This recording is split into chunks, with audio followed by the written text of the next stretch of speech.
Alors l'information mérule. On parle de diagnostic mérule ou d'information mérule. L'information, elle est plus que souhaitable, vous allez voir ce qui est dit maintenant. Parfois vous entendrez parler de diagnostic mérule.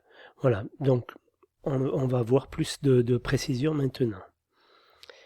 Donc avec sa capacité à se reproduire à une vitesse étonnante et son appétit sans limite pour le bois, la mérule est le cauchemar ultime de nombreux propriétaires. Avant de vendre un bien situé en zone à risque, l'acquéreur doit bénéficier d'une information obligatoire sur les risques encourus. Qu'est-ce qu'un diagnostic mérule ?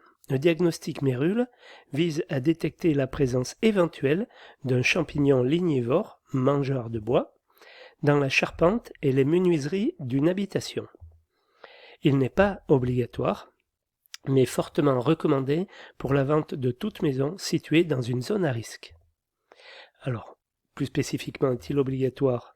La réalisation d'un diagnostic mérule n'est pas une formalité imposée aux propriétaires souhaitant vendre leurs biens et ne fait donc pas partie stricto sensu des diagnostics immobiliers obligatoires.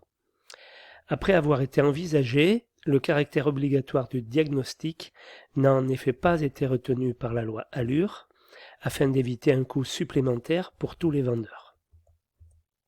À défaut d'un diagnostic stricto sensu, le propriétaire d'un bien immobilier situé dans une zone à risque définie par arrêté préfectoral est cependant tenu de fournir une information écrite à l'acheteur, l'avisant que le logement à vendre présente un risque de mérule.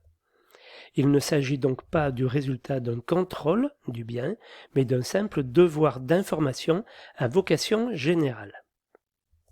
À quel moment réaliser et fournir le diagnostic mérule ?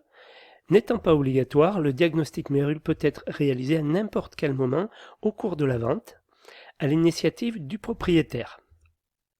Il peut également être sollicité par l'acquéreur lui-même à l'issue d'une visite, s'il est par exemple inquiet de l'aspect visuel de la charpente ou de l'humidité des combles. Dans tous les cas, la réalisation effective du diagnostic est à l'appréciation du vendeur.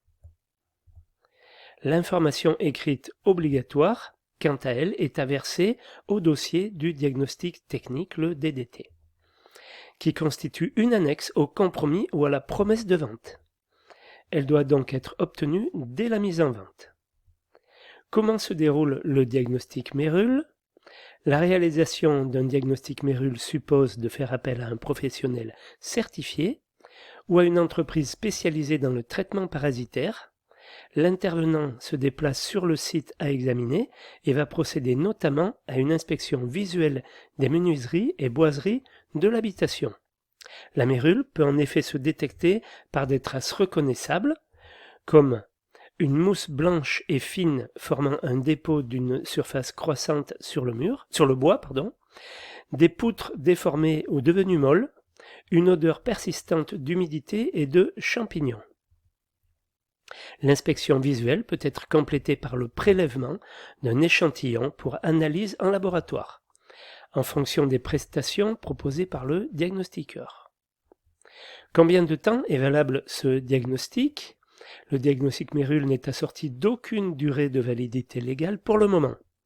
Il est recommandé toutefois de fournir à l'acquéreur un document datant de moins de 6 mois, dans la mesure où le champignon peut infester un bâtiment et se développer en l'espace de quelques semaines seulement.